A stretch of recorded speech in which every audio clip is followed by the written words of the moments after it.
Hi Sagittarius, welcome to Sweet Tea Astrology and Tarot. My name is Erica, welcome to the channel. So glad that you found me. This is your Venus retrograde video special report, where I will be speaking about the planet Venus, talking a little bit about retrogrades, what they mean, and how they might impact you, and the houses through which this Venus retrograde will be transiting. I apologize for my cough.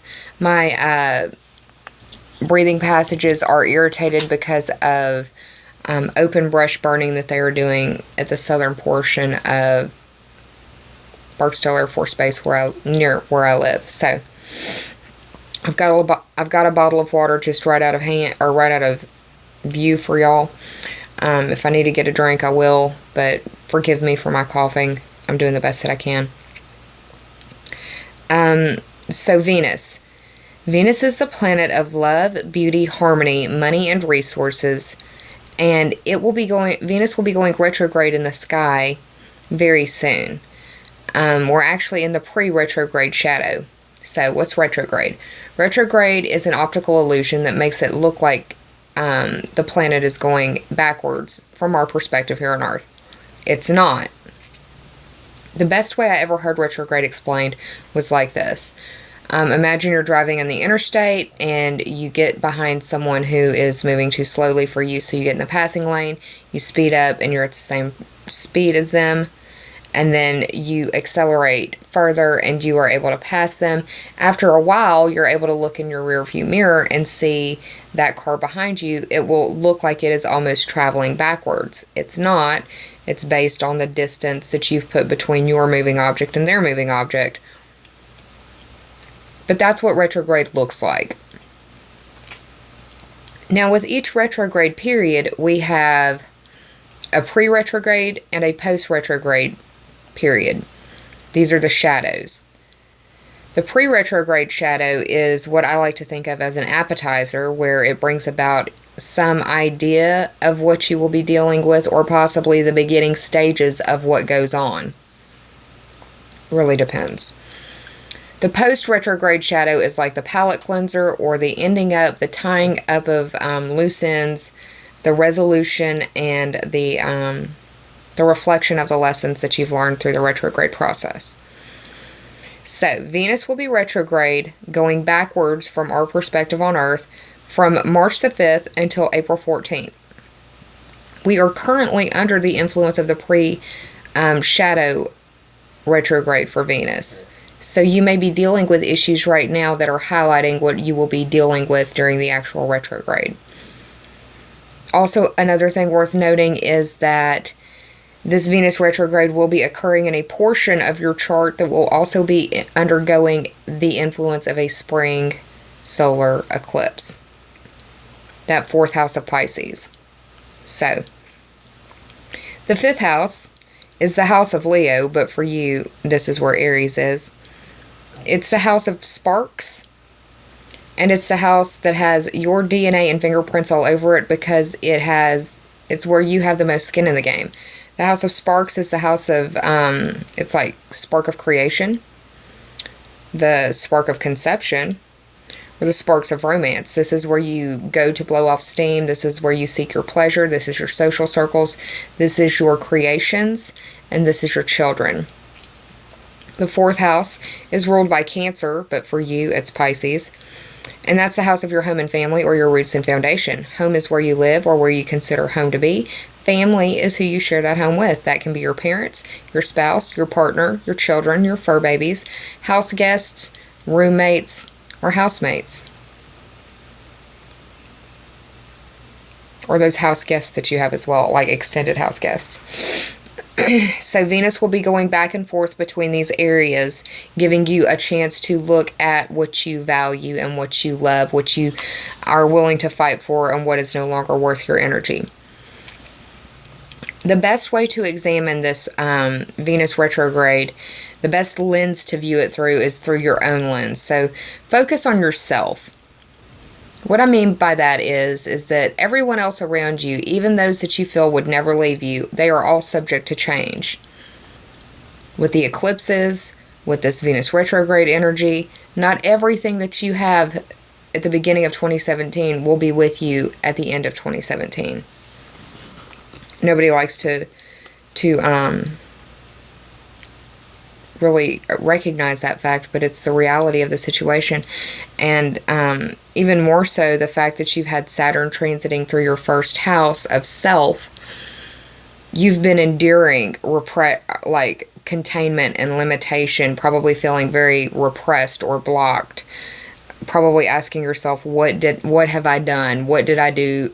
I remember when Saturn was transiting through Scorpio, and I wasn't even following astrology at this point. I started following astrology after I survived my house fire. It was a near-death experience, and if you want to know more about that, I've got a vlog of that up, and you're more than welcome to go check that out. But that near-death experience led me to doing what I'm doing now, led me to paying attention to astrology. And but before I started studying astrology, when Saturn was transiting through Scorpio, and I'm a Scorpio rising, I remember I would ask myself, what did I do to piss God off? I mean, that was like something I would say on a regular basis. What did I do to piss God off? There must have been something I did to piss God off because of this, this, and this. And I'm sure that there's some Sagittarians right now that are like, yes, girl, yes, preach, Shamananaya. Saturn is the taskmaster. Saturn is the tough teacher.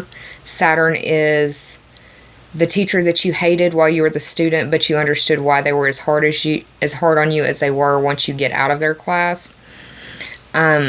Saturn, I like to think of Saturn as the building code inspector. And if the building is not to code, if what you have built in the first house is not to code, then Saturn will tear it down so it can be rebuilt to code for your safety and your stability and your future. It's a painful thing to endure and go through, especially if you aren't aware of it, of the energies that are influencing you. Because whether you recognize it or not, astrology influences you. It's better to know that you are being influenced by that energy so you can work with it, as opposed to not knowing you're being influenced by it and not working with it, possibly working against yourself and your highest good. Kind of went off on a tangent there, but yeah. So focus on yourself.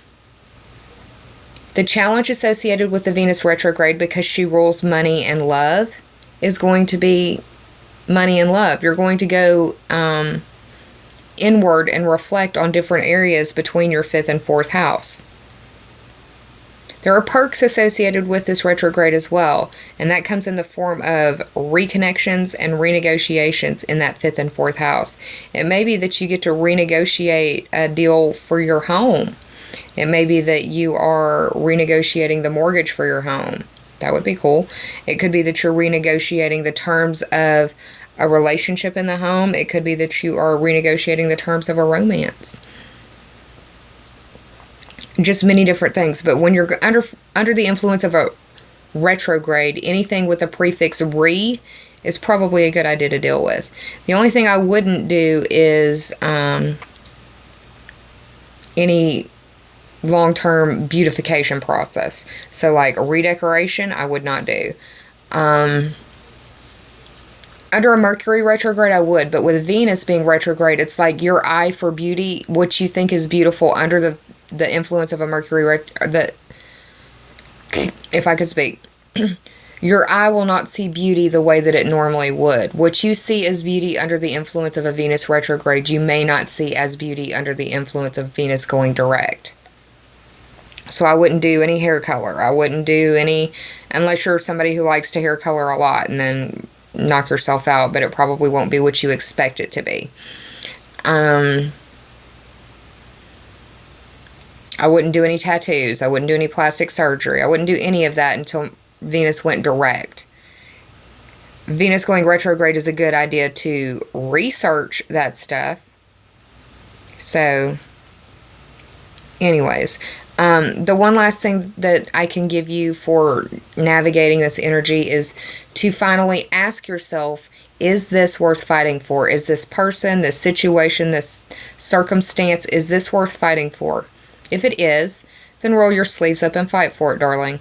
But if it isn't, or it needs to be repaired before it's worth fighting for, make the effort to make the necessary repairs and then get your fight on for it. But this retrograde also gives you an opportunity to reflect.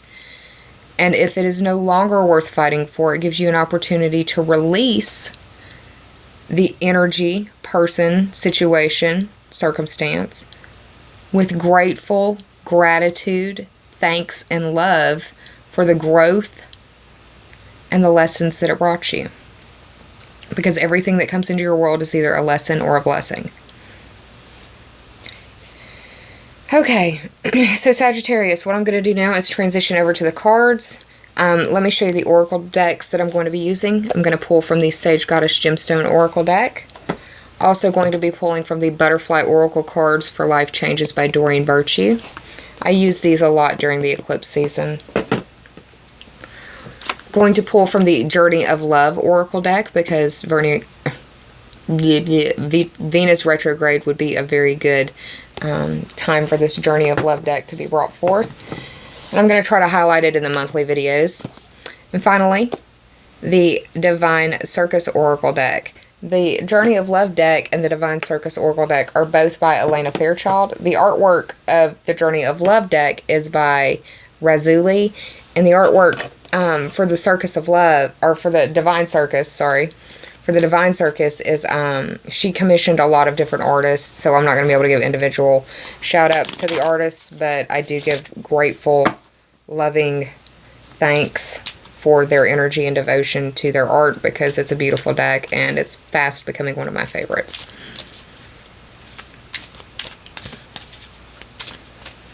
Now, Sagittarius, I also want to take this time to remind you that this may not be resonant for you, and if this reading doesn't make sense to you, isn't making you in any way say, yeah, I know exactly what she's talking about, then it's probably because this is probably an energy that's going to be more strongly felt throughout your moon or your rising sign. If you don't know what that is, I invite you to Google the words free natal chart.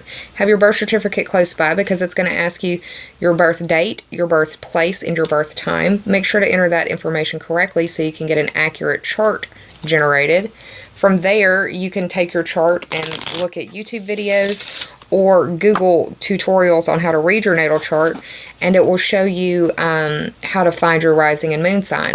If you've gone through all of those steps and procedures and you still can't figure it out, you're confused, or you just don't know, or you want to make sure you've got it right, you can send me a screenshot of your natal chart to sweetteaastro@gmail.com, and I'll get back with you as soon as I can with your sun, moon, and rising placements. Please generate a Western style astrology chart, because that's the type of astrology that I do, and I don't want to steer you in the wrong direction. I want to eventually learn how to do Vedic astrology. I've had several people send me Vedic charts, but I'm not there yet in my studies, so I don't want to steer you wrong. I want to give you the information that I feel most comfortable in giving to you, and I want it to be as accurate as possible. So generate that chart, try to find your moon and rising sign. If you can't find it, shoot me that email, and I'll get back to you as soon as possible. That is a free service that I provide, because I feel like that is something that everybody should know about themselves. Not only so you can watch those videos that I put out, but also the videos from other readers, and you can use that as a means for like a psychoanalysis on yourself as well. Okay, Sagittarius, what I'm going to do now is pull my 4-card spread. The bottom card is going to represent the underlying theme or overarching energy of the spread. I'm going to pull the top 3 for clarity. And I'm also going to read reversals in that deck. I can't remember, because I've shot so many of these videos now, I can't remember if I told y'all that I modified the tarot deck. I pulled the major arcana cards and the aces of the suits. And I'll be reading reversals if they do appear. This is a Venus retrograde themed video, but I have had at least one sign that was like, girl, guess what? We finna talk about the eclipses instead. So I'm not going to say, I'm just going to read the cards as they lay, because Leo made a liar out of me. This deck is the Sage Goddess Gemstone Oracle deck that I am shuffling with right now.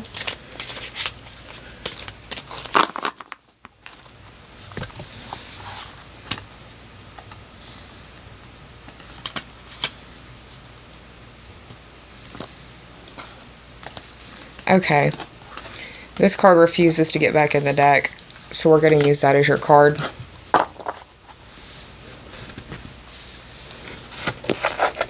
Now from the Journey of Love Oracle card deck.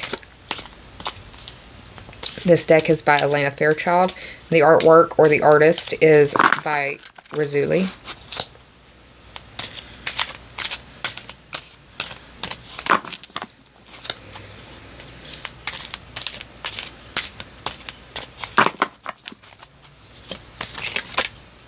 Alright, there we go.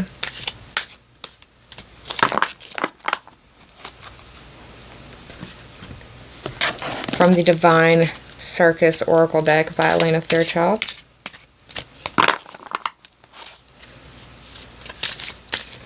We're going to have a lot of energy focusing through that 4th house of home and family. There's going to be new beginnings, but there's also going to be reflections. And maybe you will be reflecting before the new beginning starts, or it may be a new beginning that causes the reflection. New beginning in home, family, roots, or foundation.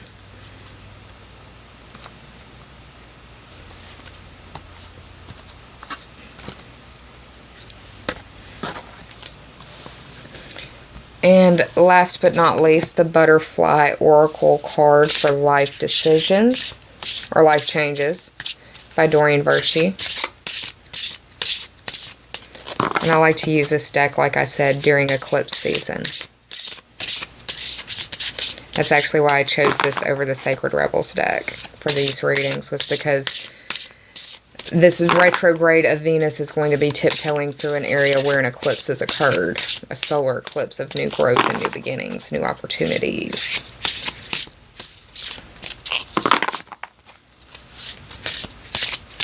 For my Sag viewers and friends.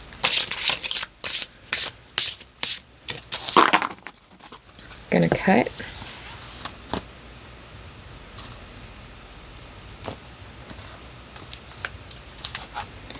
Alright, Sagittarius, what I'm going to do now is hit the pause button, flip these cards over, do the tarot math, and I'll be right back with your story. Hang tight, y'all. Hi, Sagittarius, I'm back with your cards, so let's get started. Pardon me.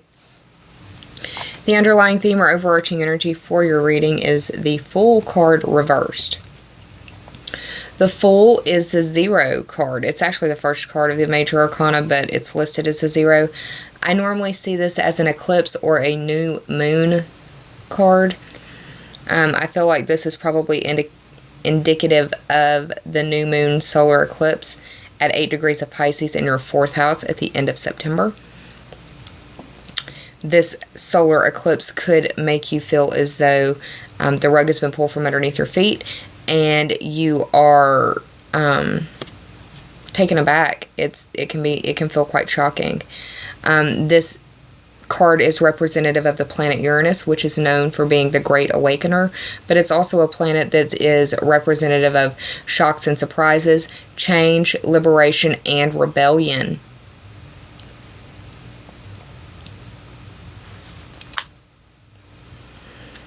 Uranus is in that house with Venus throughout the entirety of her retrograde in the Aries portion. Uranus is in Aries. It may be that you are dealing with a shocking situation that is something that is really impactful to the head of either someone close to you or someone that you love, someone that you know, someone that you run with. And I say that because it's like you can't, it's coming out of nowhere. It's like you can't believe it. This card is associated with innocence, trust, and naivety. It could be that you were so naive the wool had been pulled over your eyes and the rug had been pulled from underneath your feet. In some situations. Now, for some of you Sages, like I said, with this Saturn transit going through your 1st house, the underlying theme or overarching energy of this reading could just be something that you've been dealing with for a while because of that Saturn transit in the 1st house. Now, the first card in the top 3 for clarity, or the past card if you need a time reference, is The 6th card of the Major Arcana, this is the Lover's card. The 6 represents the 6th house on the astrological wheel, and that is ruled by Virgo. That's the house of your work and health, or the competencies and skills that you bring to the services that you provide.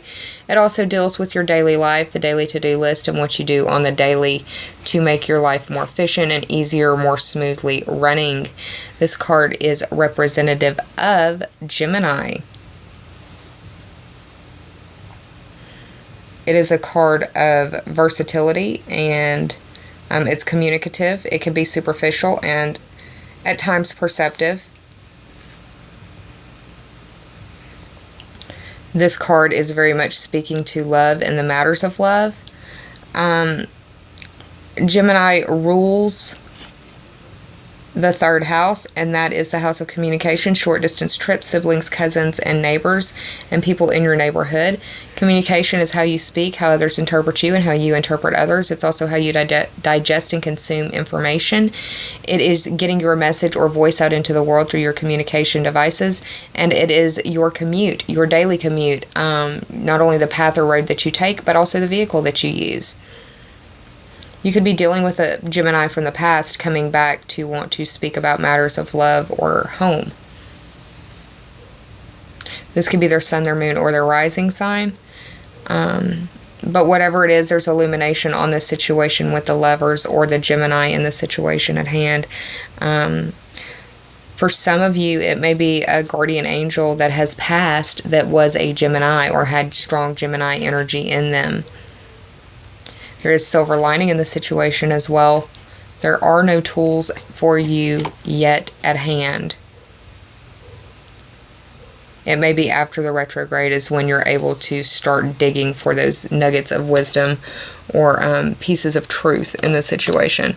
The 2nd card, or the present, if you will, is the 12th card of the Major Arcana, the Hanged Man reverse. The 12 speaks to that Pisces ruled house of secrets.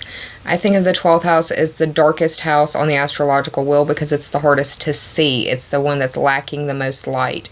It's your limitations, your repressions, it's your karma, it's your self-undoing. It's the house of secrets, secret enemies, secrets that you keep from yourself through repression, secrets that are kept from you, and secrets that you keep from others.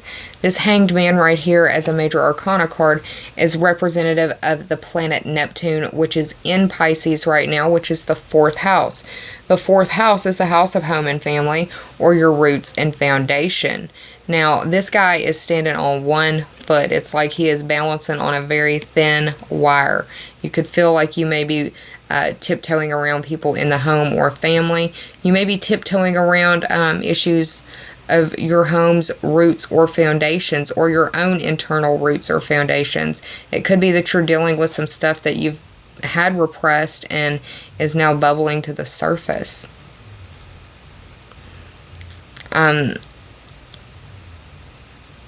In the upright, this is a head over feet kind of card, but in this way, I feel like this is really speaking to that Uranus and Aries, where there might be a couple of people who are dealing with head injuries in some way, or some sort of trauma to the head, a shock to the head, and it's not just that, it's also, that's the same area where Venus will be retrograding. In that 5th house. It may be dealing with a tiptoeing around the issues of someone who's had trauma to the head, or an Aries, or someone who's had some shocking stuff happen that was possibly an Aries or a Pisces. You may be tiptoeing around those those subjects. You also may be finding enlightenment in certain areas as well. This card indicates a need for a new perspective, and the fact that it is reversed could be that you aren't seeing it from the appropriate perspective, or things haven't occurred to the... you're probably viewing this from a very subjective perspective as opposed to objective. But this is asking you to get a different perspective on the situation. And I mean, the character in itself looks pretty helpless with the hands tied behind the back and balancing on one foot. You could feel very helpless right now. Or you could be dealing with a situation that makes you feel helpless concerning a Pisces, or possibly this Venus retrograde between Aries and Pisces, 5th and 4th house. It could be involving a child, or the child of someone that you know, a close neighbor, or something like that. The third card representing the future, if you're looking for a time frame, is the Ace of Wands. The Ace of Wands is representative of the creation, initiation, or spark point. You are having that Venus retrograde through the 5th house. This could be the reassessment or the reflection, the remembrance. And this may be for just a very few of you Sagittarians, but understand with that Saturn transit through the 1st house and Pluto through the 2nd of your values and the things that you love and want to keep close to you, this is turning into a kind of deep reading, and I'm sorry about that, but I want to give what I'm seeing. This card presented in the reverse, but it looks like a torch on fire, right? Well, this looks like the torch has been snuffed. Which sounds horrible, I know, but that may be the shocking situation. You may be dealing with a young life snuffed out. That 5th house is the house of children. The 4th house, home and family. If it's not children, then it's somebody that's in your social circle that feels like family to you. Or it could be just you're feeling like you're lacking energy, lacking creative spark, lacking initiative, will, or drive to get or do things. Maybe get things done. You could be feeling depressed.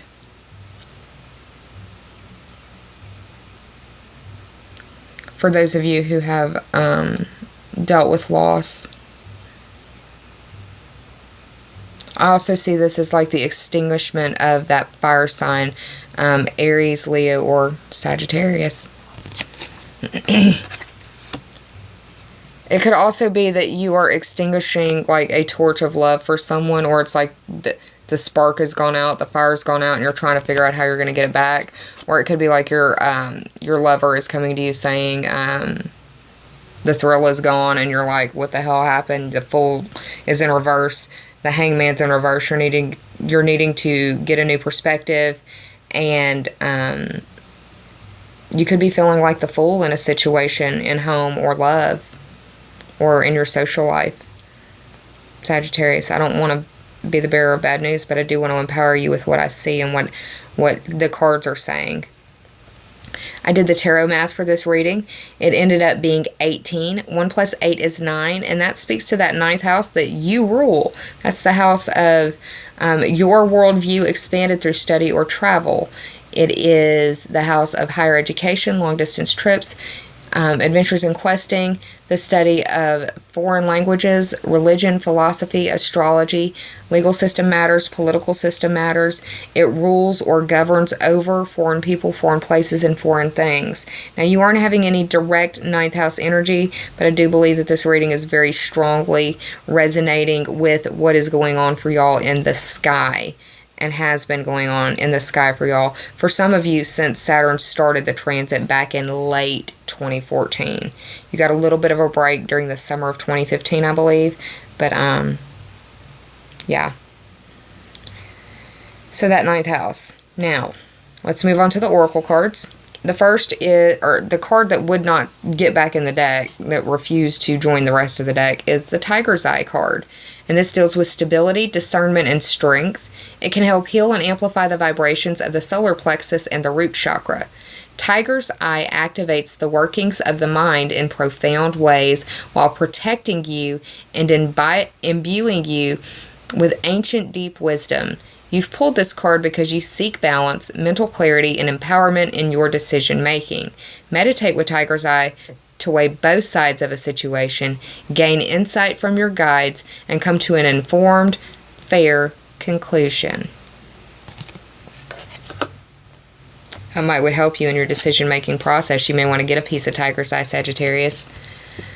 The second card comes from the Divine Circus Oracle by Elena Fairchild. This is the 39th card. It reads, play your hand.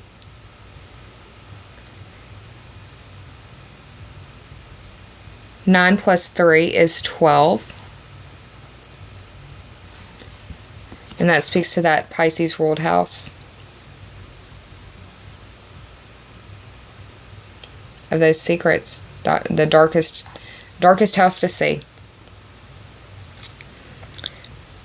Playing your hand requires confidence and action. Confidence in action as well. A request is being made of you to do what you can do so that the universe can match your vibration, and help will find you soon. Utilize the intentions, new moons, and vision boards to help plant and grow your seeds in harmony. Basically, this is a golden opportunity. The universe is imploring for you to help me help you. Don't waste it. There is a time to be timid, and that time is not now. This card is an encouragement to be bold and be confident and be open and know that you're halfway there.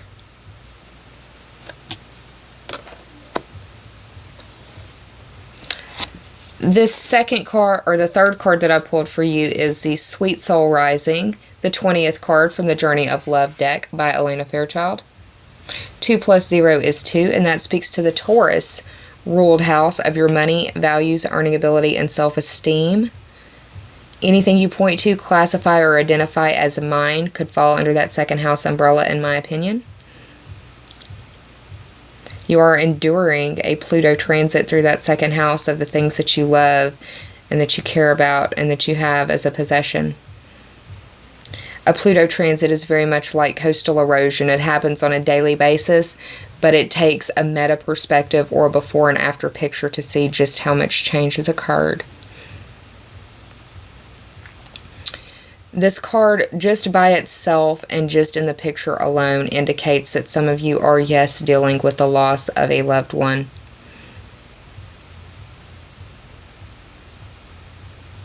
If that is you, I'm sorry.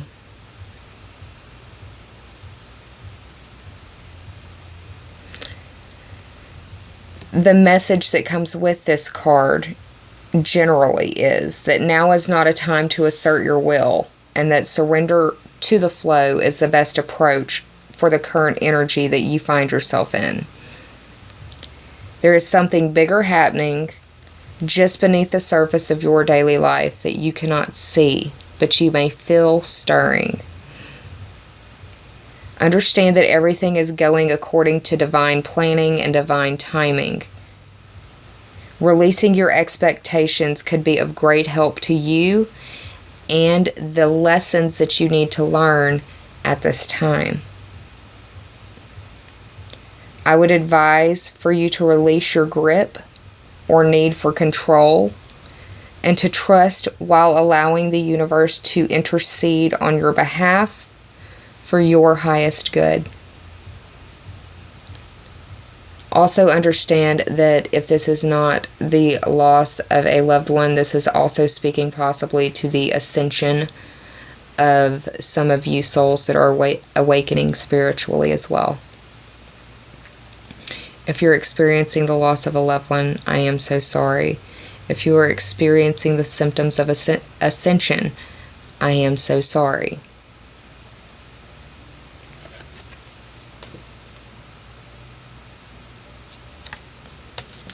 But the Sweet Soul Rising is going to the light,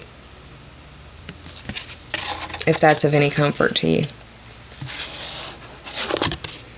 The final card that I pulled for you, last but not least, comes from the Doreen Virtue Butterfly Oracle card for Life Changes deck that I like to use when there's eclipse energy around. This card is the Sobriety card. And this is not saying that you have an addiction, Sagittarius. You may be dealing with a loved one, a friend, or a partner that may be struggling with sobriety, because that 5th house is the house of pleasure seeking, and that is a part of where Venus will be retrograding. Venus seeks pleasure. So you may be helping support a friend through their sobriety process or through their path to sobriety. This card is dealing with possible loved one's relapse or recovery from your own relapse. It's also possibly dealing with codependent relationships or enabling relationships.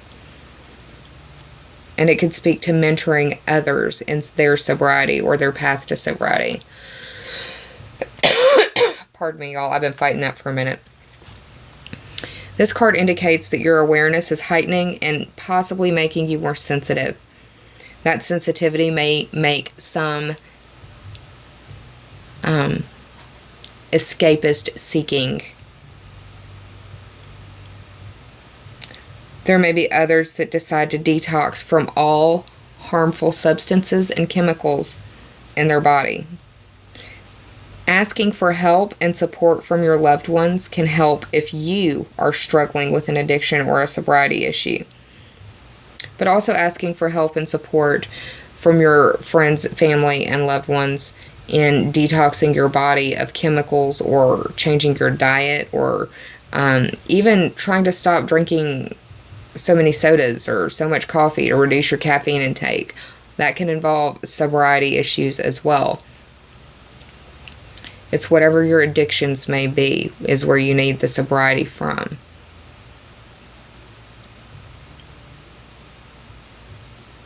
There's no judgment here, Sagittarius. There's no judgment here. We are all on our own path, and they each lead us to our own understanding and our own lessons and our own learning. We all have our own vices. And heaven knows you are going through hell right now with the transits that are going on in your world. Saturn in the first house, Pluto in the second. Breathe. I would do yoga if I were y'all. Just for your own mental health, I would do yoga. And you can start out slowly. There are lots of YouTube videos online. I would recommend doing Hatha yoga, H-A-T-H-A. It is a balance of breath and posture. And it's low impact for those who have joint or bone issues or even weight issues. And just start small. Baby steps, y'all.